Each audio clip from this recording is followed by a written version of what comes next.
Folks, welcome back. It's been over 6 months since I've done a whiteboard video, ladies and gentlemen. My voice is still a little scraggly, so I may have to pause with some drinks here and there, but today, sit back, relax. It's going to be a very long video. This could be an hour-long video. Today's conversation is life, 2023 edition. And no, not about the real world and making adult decisions and things like that. Today's conversation is card shop life. The concept of opening a business in 2023, the education system in 2023 in the United States, and or lack thereof. So today's real conversation, notice I'm going to write in red, is not life. It's going to be good old-fashioned. Ready? See that card? Here it comes. Off the clip. Shop. And pretty much your life. That's going to be a lot of you. So you're going to start off here, thinking you're special. And you know what my favorite thing is in this world, everybody? Rudy. I'm telling you, there's like no major card shops in my area. And why do you think that is, Timmy? No, Rudy. I have a plan. I can beat the odds. Okay. Wait a minute. Where's the pink visor? This isn't even a real video without the pink visor. I haven't done this in 6 months. Oh, the pink visor. I took it to Baltimore for the Pro Tour. Oh, it's still in the luggage. Oh, I already know the comments. Sorry. This is going to be a whiteboard video with no pink visor. I already know. No pink visor. Thumbs down. Fake video. Okay. So today's conversation is going to be based around, for some stupid reason, someone in 2023 wants to open a hobby store, card shop store in 2023. And we're going to discuss the financial aspects, the accounting side of things, the margins, overhead. We're going to make some assumptions. And we're going to, for some reason, people still want me to discuss this topic even in 2023. I'm not really sure. Well, I can't say I'm not sure why the allure is there. I think the allure is always there, everybody, because it really is this basic. I believe so many of you out there love CCGs, the cardboard world. You just simply like it. You have a passion for it. And at the end of the day, let's be very blunt. It fucking makes you happy. Okay? And we have to acknowledge the fact that a lot of you out there either have real life things, life events. Maybe you're in a job right now and you're doing just enough not to get fired. You're putting on just enough smile just so they can let you clock in and out. And you're dealing with people above you in management that you don't know how they got their jobs. We've all been there. It's a real thing. That's just part of life. I don't know how these things happen, but we all know what I'm talking about. So your goal on your lunch break and at night is you found some creepy taco guy like me, and you've always wanted to open your own business in your small town, big town. You think you can do it. And you think you can beat the odds of there's no one else doing it, or there's a lot of stores around me, but they all suck. Whatever your perspective is of either, the most common approach on this topic is either A, someone says, Rudy, there are no LGSs around. I can own the market. B, Rudy, there's only 1 or 2 LGSs in my area. They both suck. I can do better than them. C, Rudy, there's a ton of LGSs around. They're all run by terrible humans like you, and I can do a better job. I can put them out of business. I can build a community. So in this particular video, every time we use the word community, it's going to be almost in a meme and almost as a sarcastic middle finger concept, because the community is a feel-good term that is thrown around on social media quite a bit. Yes, you can technically build a real community of followers, supporters, customers, fans, whatever it may be. I have over 3,000 videos, been doing this for almost 8 years. And yes, it is possible to build a following. I don't like using the term community because I believe it's a loaded term that a lot of people like to throw out there when they have ulterior motives. And they're really just trying to put on that fake smiling car salesman mask like on Family Guy. And trying to really mislead you. So when you hear the word community in this, it's going to be me making fun of it quite a bit. So this video is going to make a lot of assumptions. This video is going to assume that you have basic adult things taken care of. You have a basic place to live, you have reliable transportation, and you're in decent health, your personal life, Maybe you're in a stable relationship or you're single, but you're not going out every night, going after ladies of the night or dudes of the night, and you're not trying to hook up every night. You're not smoking and drinking like crazy, draining your resources. We're going to make a lot of assumptions, but you have all these basic things already taken care of, and you've already worked those things out with yourself. So we're going to have these assumptions in place before we even discuss the concept of being a business owner and what's involved with it, and we go into some accounting terms. I'm going to try to keep this video pretty simple, so we're not going to really go too heavily into conversations about different accounting forms, different accounting irregularities, your EBITDAs, we're going to try to keep the acronyms and the fancy terms of, we're not really going to go over balance sheets, statement of cash flows, and equity of the business. We're going to keep things very simple for a normal younger individual who wants to open a business. So we're not going to go into a lot of terminology to make myself sound smart or make you all think I know what the hell I'm talking about. We're just going to talk like normal people, like we're hanging out at Friday night. It's 1984. We're all sitting in Taco Bell and we're getting 49-cent tacos. That's all we're going to talk about, okay? So let's start off with this. We're going to start this conversation. Let's use, what do you guys think? Blue? Should we go with blue? I think we should go with blue. So, you come to me, you say, Rudy, I want to start a business. People tell me in the college education system, I should have a business plan. Well, let's start here. First, in the world of cards, when someone says, Rudy, I'm going to make a business plan for opening an LGS, you've immediately lost me. I already think you're going to fail. I think you're full of shit. And I think you've been watching too many YouTube videos and paying too many idiots for get-rich-quick programs. And I think you're so focused in terminology and labels, I already think you're going to fail. So if you already tell me and pitch a conversation about business plans and why you're going to succeed, bro, I'm not your local bank. I'm not trying to get you a loan. We're not trying to do an SBA, Small Business Association loan, where you can defer your principal and pay interest only for so many years. If you have, first of all, we're going to start right there. Great transition.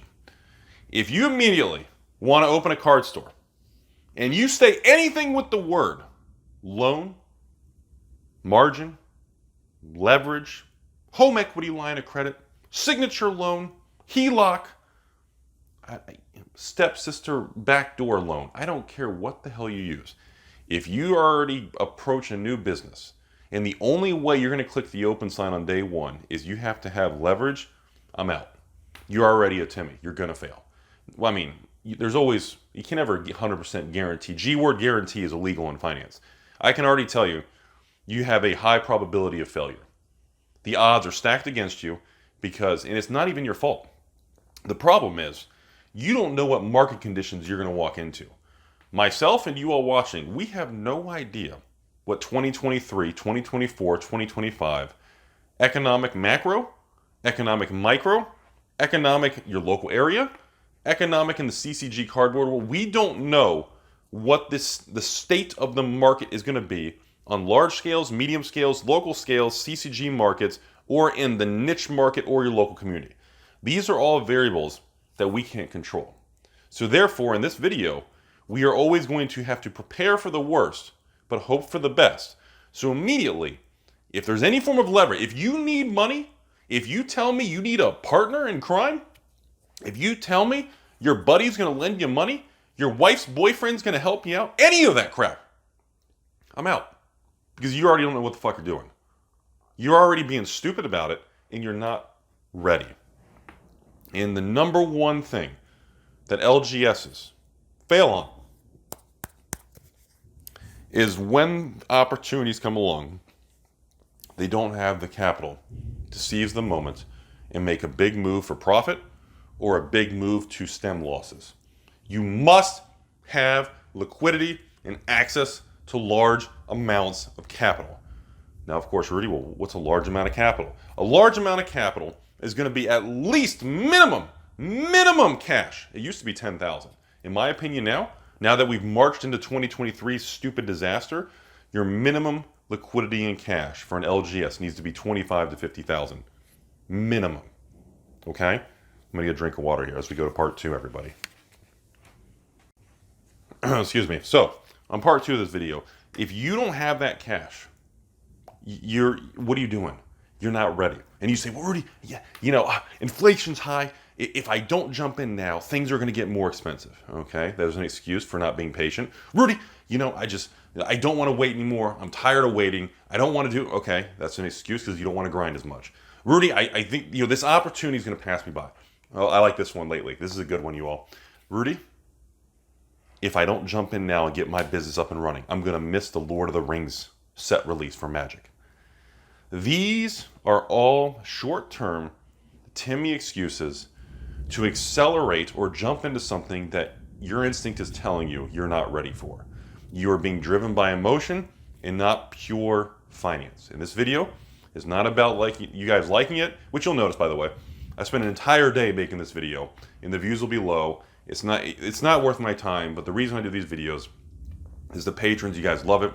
Those of you who do watch these, this is a fan favorite on this channel, so I promise to do these more regularly, not every 6 months. I'd like to do them once a month, but it's very difficult. I mean, I spent 30 minutes just clearing off the whiteboard, redoing this. We got bad weather. I had to custom make some fake lighting here because the weather's so bad. But anyways, so back to this video. So let's get into this, shall we? First things first. If you don't have a special angle, something unique, something that's going to make you stand out, make you beat the odds, or something special to offer, you're going to fail. You have to understand this.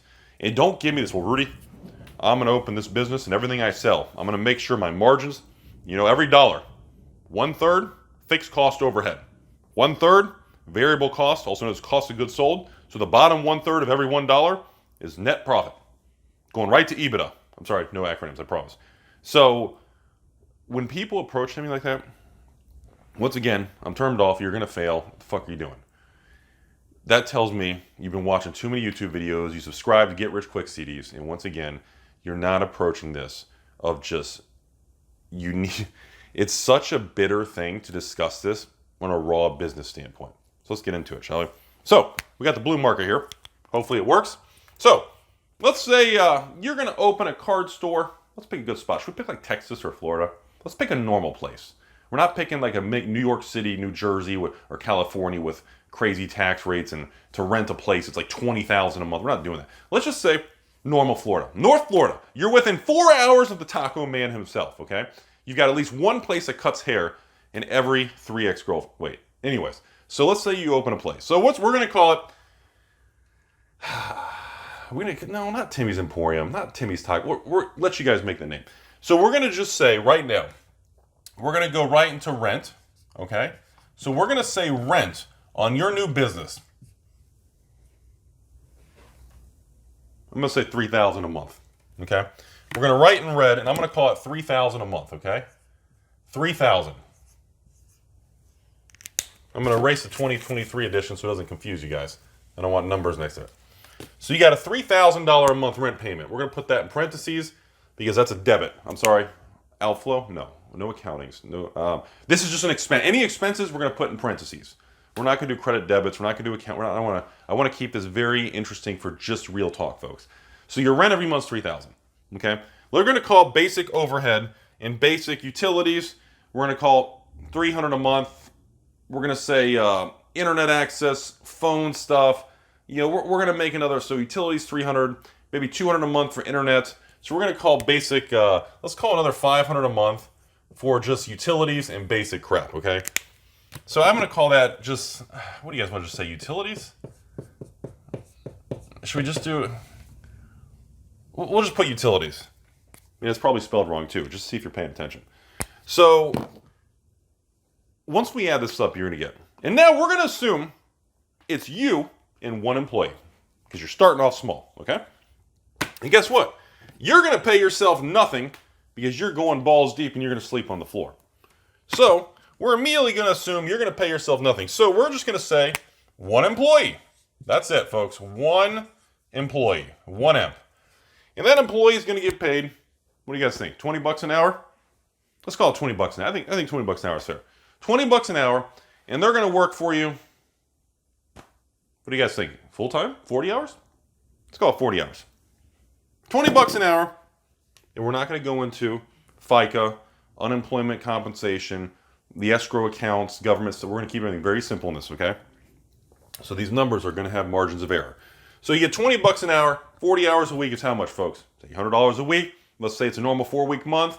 We're going to call it 8, 16, 24. That's $3,200 a month, okay? So that one employee is going to cost you $3,200 a month at $20 an hour. Okay?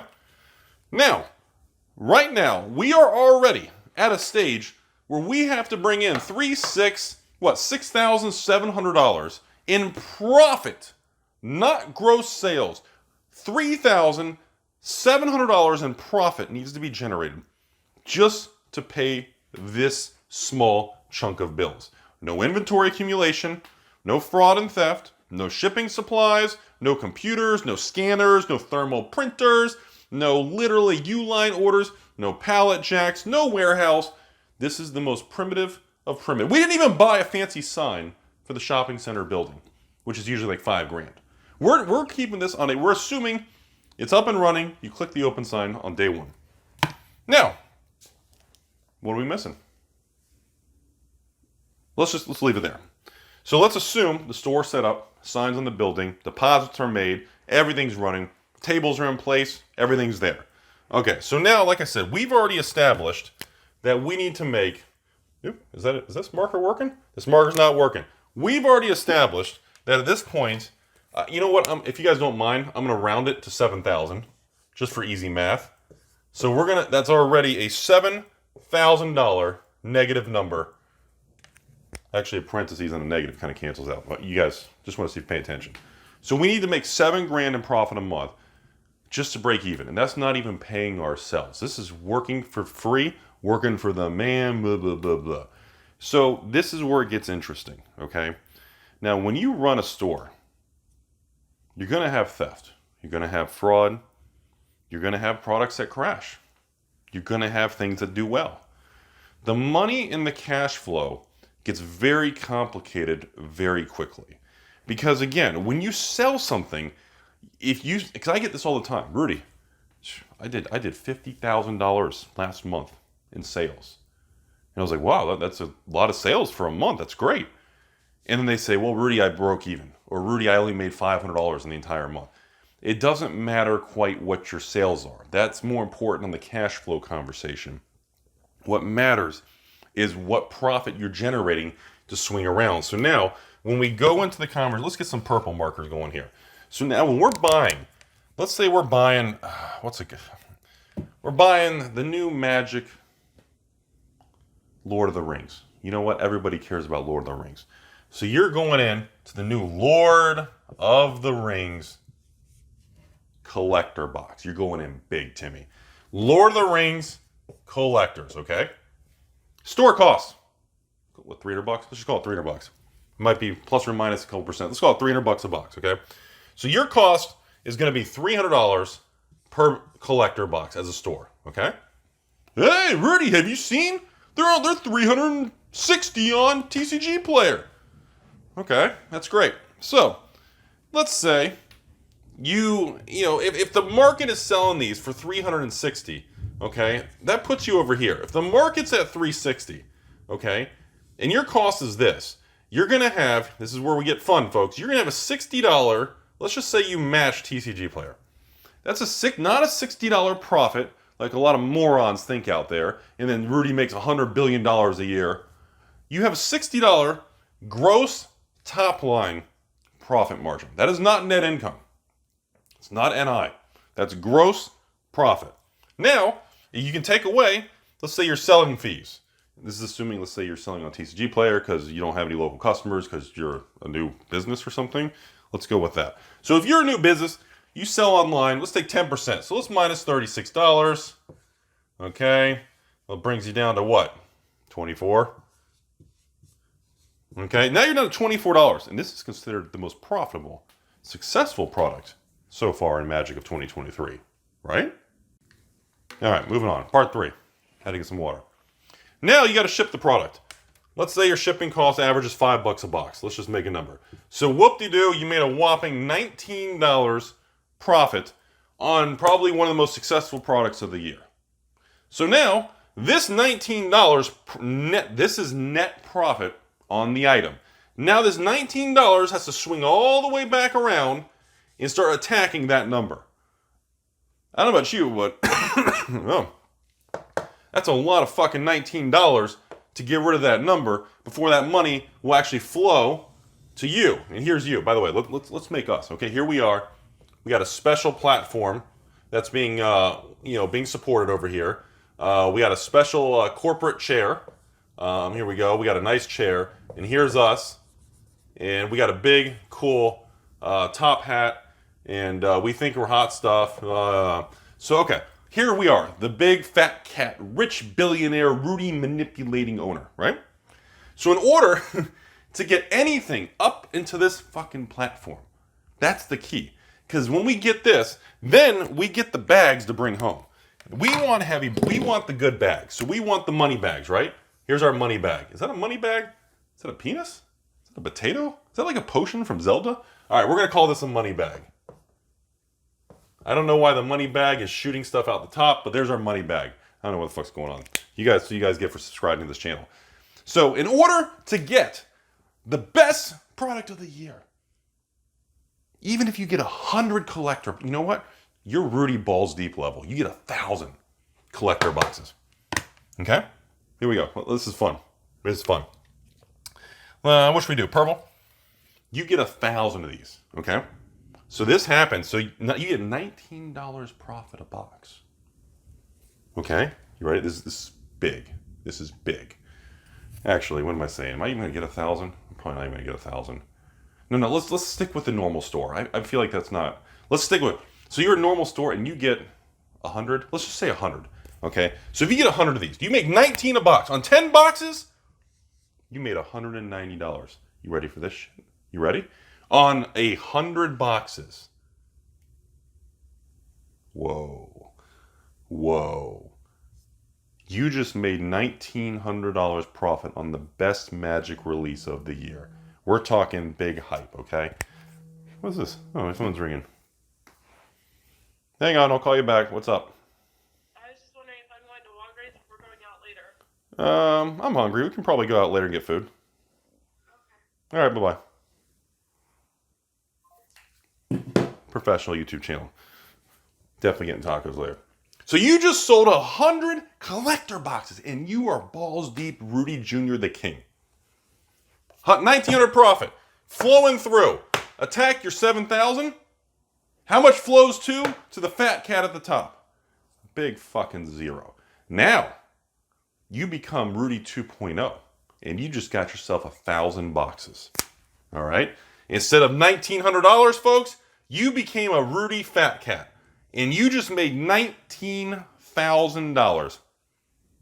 You're going to go out and buy one Lambo of every color, one Rari of every color, and then you're going to park a helicopter in the middle of it because the only way you're getting inside of your Lambo is through the roof by your helicopter. That's how balls deep you are. 19 grand. Flow it through, baby. Hey, look at that. We made it through. We beat down the 7, and guess what? We made it a whopping 12 grand profit goes to the fat cat at the top. Pretty good, right? Okay. All right. This is pretty good. We made some money this month. We're feeling pretty good. Okay. So, we paid off the distributors. We got our money back. And now our bank account. Remember what I told you guys? Minimum $25,000 to $50,000 in the bank, right? So, let's say Rudy's Emporium. We're starting. Where's our green marker? We started with 50 grand up here because we're ballers, right? 50K in the bank. Here's the bank account, everybody. We got 50K. Guess what? Guess what? We flowed 12K through. We flowed to the fat cat. Guess what?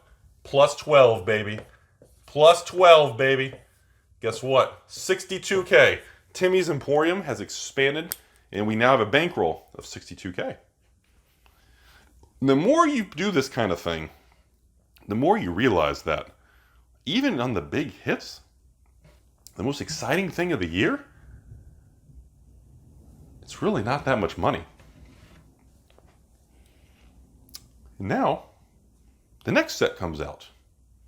March of the Machine Aftermath. On average, you break even, you're stuck with inventory, Let's say you lose 10%. Now this gets interesting. Now right now, you could lose probably 20-25% if you sell online. But humor me, folks. Should we do 10%? Let's do 15. Because let's say if you sell online as of filming this video, March of the Machine Aftermath or Epilogue, you'll lose about 25% after shipping and fees. But let's take the average. Let's say it was 10%. It's now 25. Let's say in the middle. Let's just say 15%. So let's say right now, now we move on. Okay? We move on to the next step. Aftermath, okay? After M. Okay?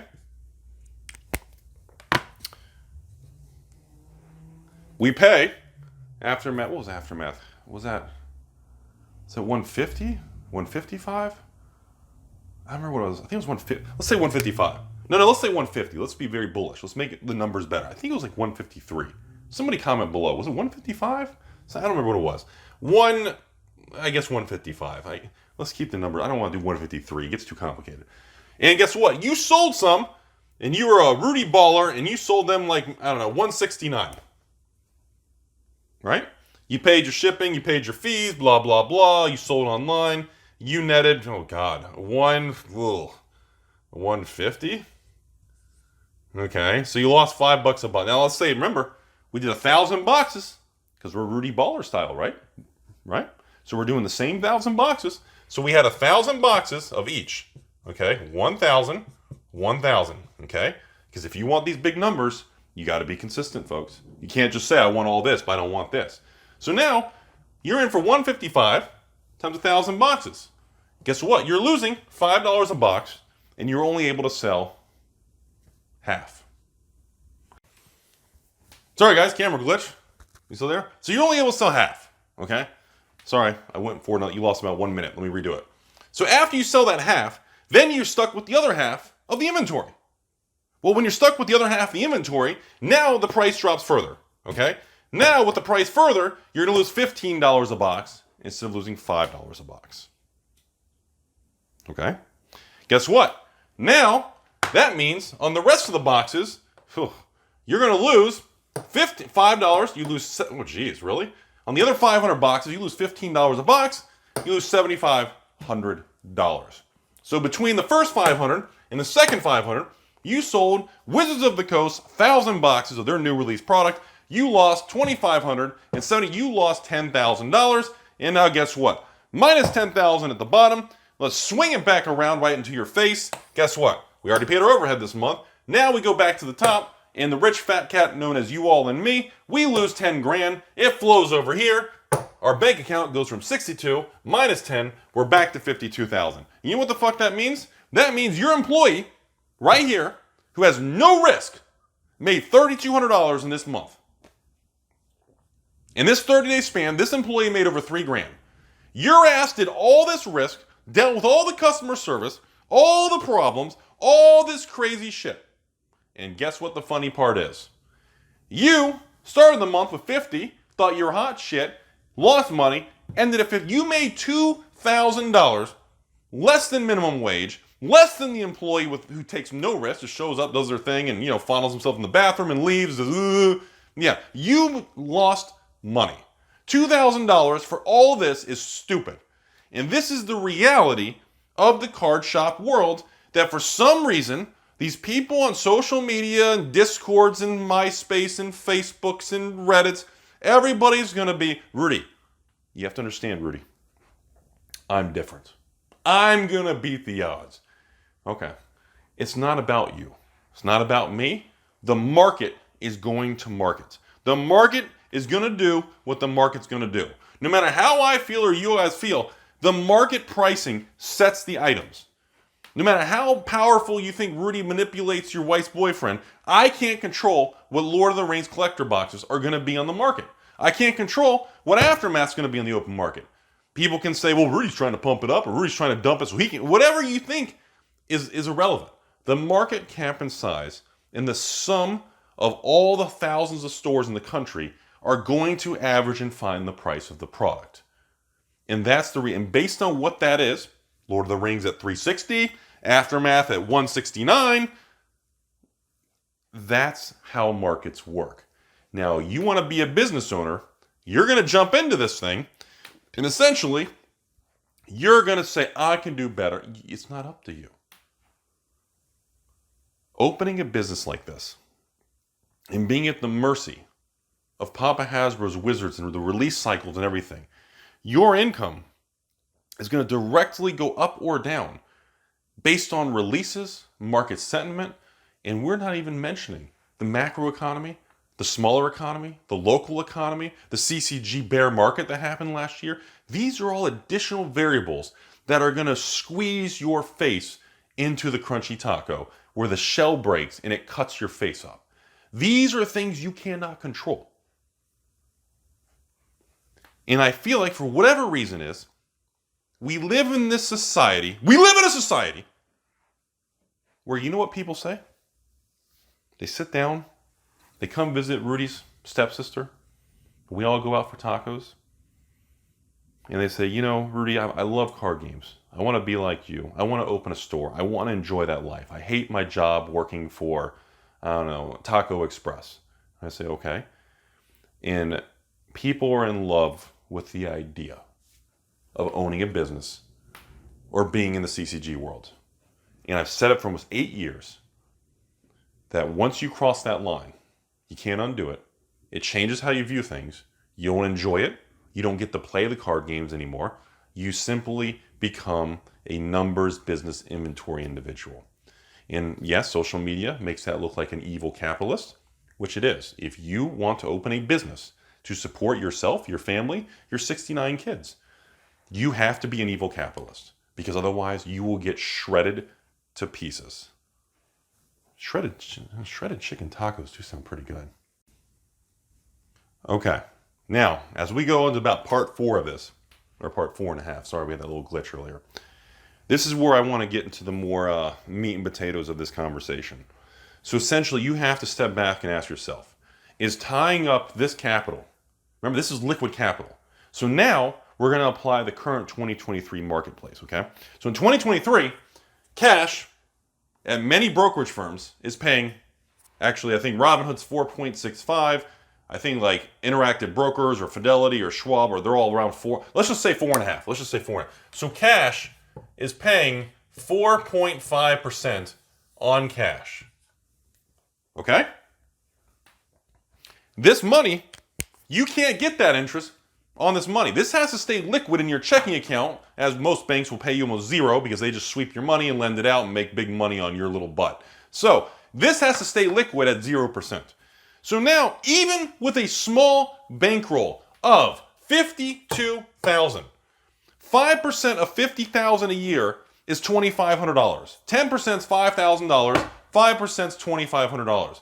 So let's just call it an even $2,500. So right now, already, okay, your opportunity cost on your small bankroll, I have some of you are going to be triggered because I'm saying 50 grand is small. On a small bankroll of 50 grand, your opportunity cost to run this stupid ass business in 2023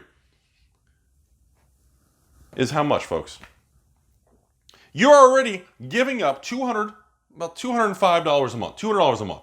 So already, because you can't get interest on your money, you're already giving up $200 every single month in opportunity costs. We're going to call that OC, opportunity costs. So, because again, 4.5% on 52 grand is around $2,500 divided by 12 months. That's just over $200 a month. So we're just rounding down. It's actually a little bit more. It's maybe like $210, $220, $200 a month. So already, $200 a month is, some people call it the risk-free rate. Some people call it the free money. You have to counterbalance the work and risk to go from 50K to 52 when you have a blowout good product and a garbage fire fuck you in the face product.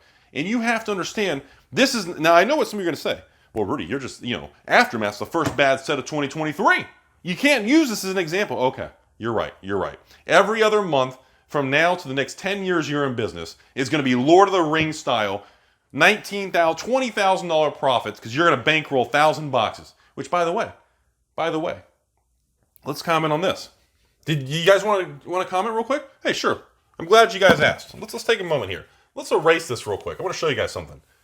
On those 1,000 boxes, let's get rid of some of this, shall we? Remember, at the beginning of the video, You started here. You wanted to open the card shop, and that's why you're fucking free falling. Okay, right home. So by the way, on those 1,000 boxes of Lord of the Rings collectors, that's 1,000 boxes. Okay, times $300 a box. How much is that? Anybody? 1,000, 300 times, $300,000. For those of you still wondering, that's $300K. Okay, you are risking $300,000, almost $250,000 in capital just to run the sale. Okay, if it works out great, you make 20 grand. Do you understand what I'm fucking getting at here? Your margin of error is less than 10%. So even if you sold 90% of this product, okay, you would have no free cash flow. If you sold 900 of your 1,000 boxes, okay, you would bring in about 300 grand. So sure, you can now Rudy style, right? You can Rudy style. You can now keep 100 boxes of Lord of the Rings collector for free. You can keep 100 boxes for free because you took all this risk and did it. So you put 300,000 at risk capital. You sold 900 of your 1,000 boxes. This is great, right? You're great. I'm great. My ex is great. Your mom's great. Everything's great. And at the same time, 900 of your 1,000 boxes moved, and you broke even. But Rudy, I get to sit on 100 boxes, no cost basis. I'm in, right? Okay. Well, now when that aftermath comes out, and your cost was, I think we say $155 a box. So 1,000 boxes times 155, that's 155,000.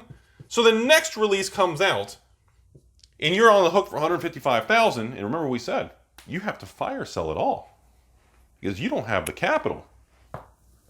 Timmy's Emporium's bank account is 50K. I made 12 on Lord of the Rings. I'm at 62. Baller, right? But the problem is now, Aftermath selling at a loss. So do I sit on the product and act like Rudy and Alpha Investments?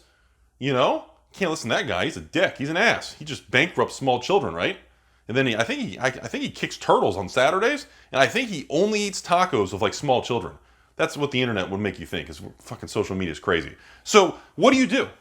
What do you do? So essentially, you only got 62K in the bank.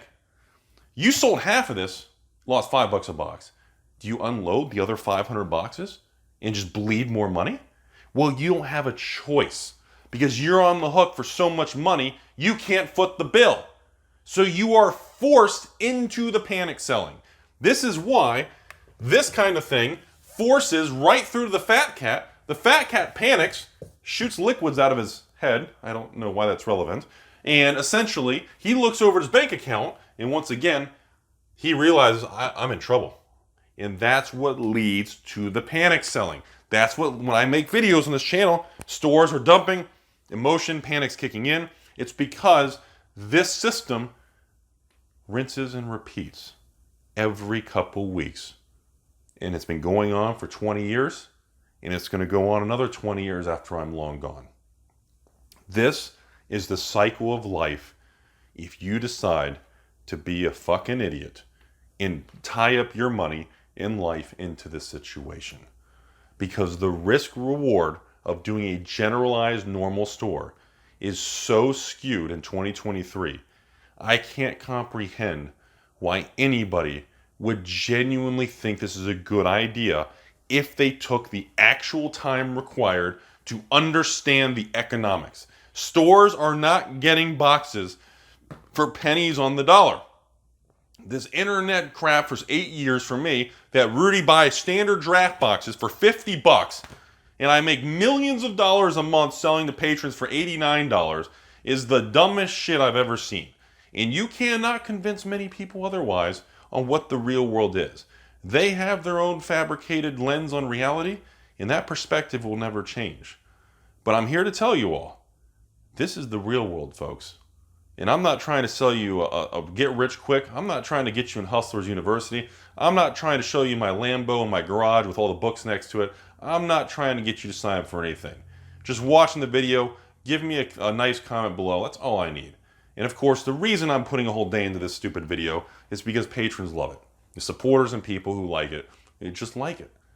But I'm telling you all, this is the reality of life that is not properly discussed without a filter. Because I'm sitting here saying, in a high interest rate environment, when cash pays money, can you imagine if you're properly allocated or properly capitalized? Think about this. Imagine if you had proper capitalization and you had 100 grand, okay? Let's say you had 100 grand and you started your business with the proper amount of money, okay? And you made 12, so you went up to 112. So then you went up to 112,000. And then of course you lost 10, so you went back down to 102,000, okay? Imagine this. Let's pretend you have 6 figures in the bank, okay? First of all, even if you weren't running this business, you're already making, you could just put this money in cash right now, and you could make $400 a month interest without doing crap. That's a flipping car payment. You could literally leave the money at 4.5% in an FDIC or SIPC brokerage account, and you could literally make $400 a month and drive a car and you pay with interest and not spend your money. Like, you are already giving up this to make a couple $1,000s a month. This, now again, there's always exceptions. There's going to be some stores that are going to hit things big. They're going to have big local things, maybe a YouTuber. They have a bunch of hot chicks with OnlyFans and feet pictures. Maybe there's other things at work where they are doing very well. That's a different, unique thing, which is what we're going to get into next on, I guess, part 5 or part 6. I don't know where we're at. Part 5, part 6 at this point. I don't know how long this video is.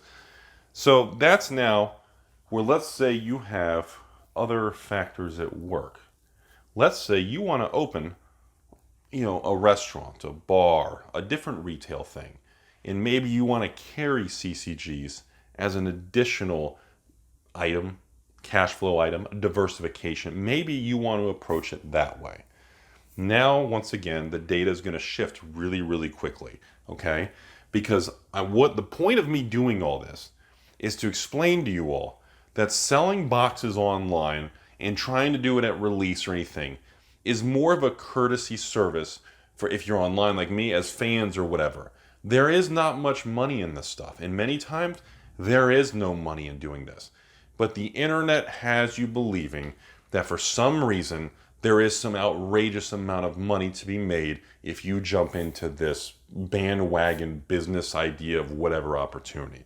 And the point of this video is to give you an honest perspective of what a normal small store would open up and try to jump into. Now, some of you out there are going to say, well, Rudy, that's because you're trying to sell online. If you have this local store with a good local community, you could just sell these prices locally. You won't have the fees, so the margins will improve. And that is correct. But you know what else is going to improve? Or not improve. You know what else is going to increase? You're going to have more labor. You can't run a whole store and events and a bunch of this, everything with one employee. So you're going to have to increase your employee costs. You have to increase your utility costs, because now if you want to do food and snacks or a Coke machine and utilities, running compressors and air conditioning, and of course, running machines that refrigerate, you're going to be adding to utility costs. So yes, selling locally, in person or in cash, I guess even locally, people don't really use cash. Yes, you can increase the margin that flows to the bottom line versus selling online. But the thing is, you're usually going to increase the other fixed costs and variable costs. Maybe you need a bigger location. If you're going to have a bunch of tables and huge events, whoa, maybe these numbers here are going to shift.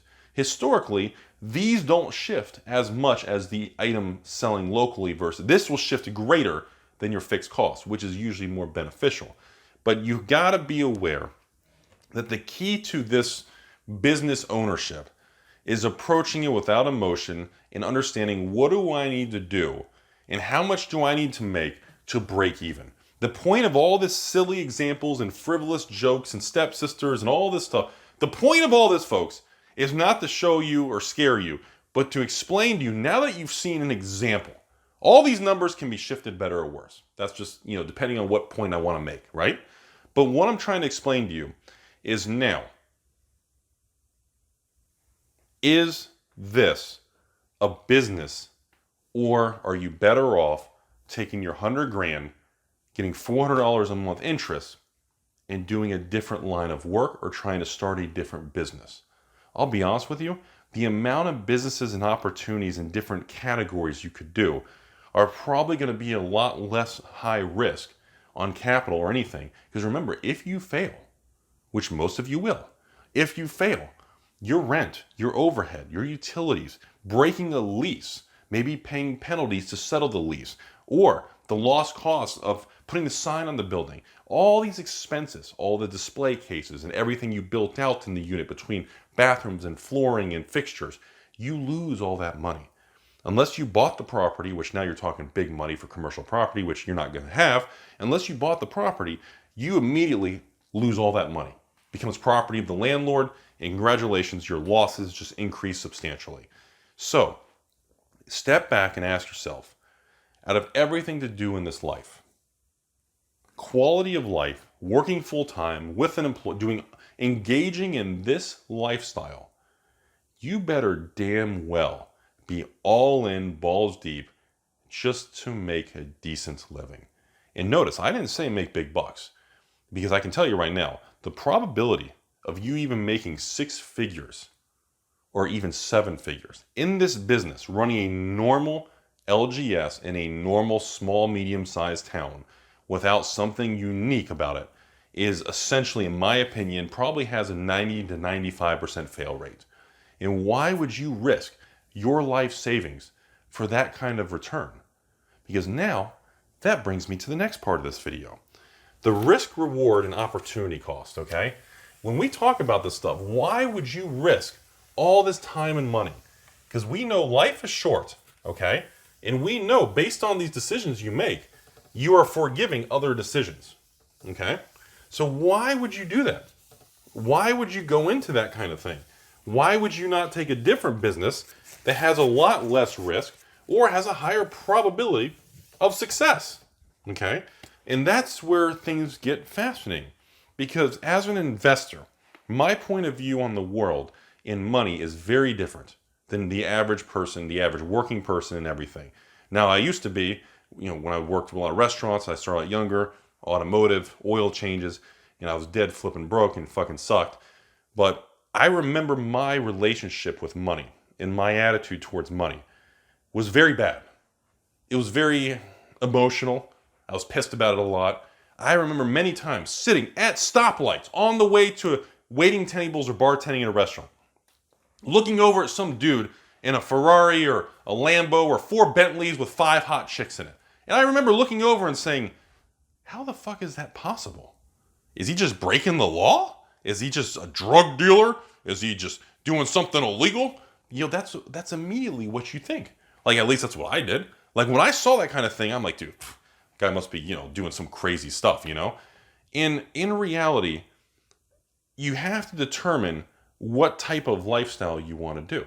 If you want to be an entrepreneur, that is a business owner usually. Most people who make 7-figure incomes are going to be business owners or investors. Okay? So let's kind of discuss this. So when we look at this kind of thing, let's kind of just do a little fun thing here. Okay? So if you're a business owner, should we just put an owner? Let's just put an owner, entrepreneur kind of thing. And employee, let's just put employee. Let's put I don't know.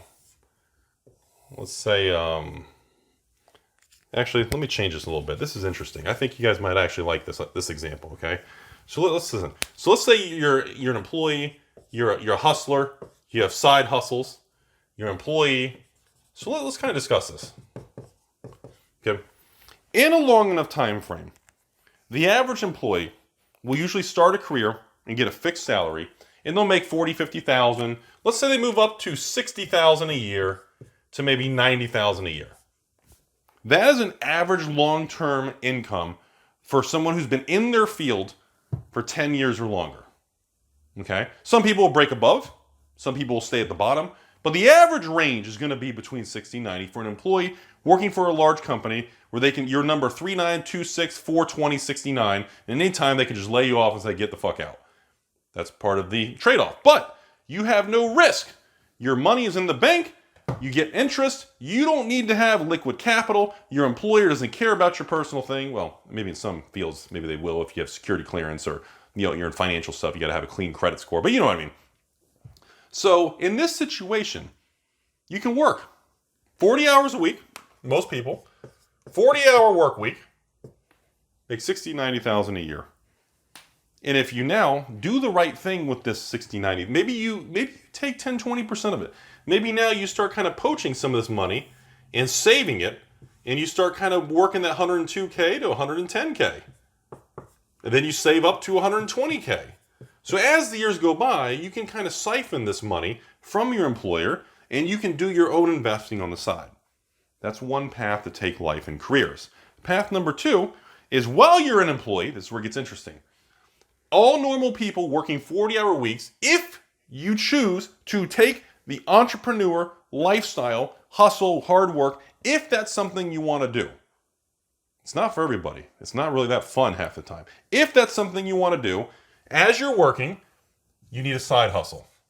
Period. You need to keep trying side hustles over and over and over until you discover, stumble into something, slip and land inside of her, until something happens where the hustle goes from, oh, hey, look at this. I made $200 on my side hustle last month. You're making 90 grand a year. Hey, an extra $200 is pretty fucking cool, right? That's cool. Then all of a sudden, you make an extra $500 another month. Like, hey, the side hustle's doing pretty good now, isn't it? So that's a direction you can go. All right, we're getting to the end of this video now. It's like part 6 or 7 or something. So now, as you're working the normal American lifestyle, collecting your paycheck, sitting in traffic, feeling the insides eat away as you stare at the brakes of a car in front of you in traffic every day, thinking about how your manager got their position and how stupid they are and how you do it fucking better and you hate half the people you work with.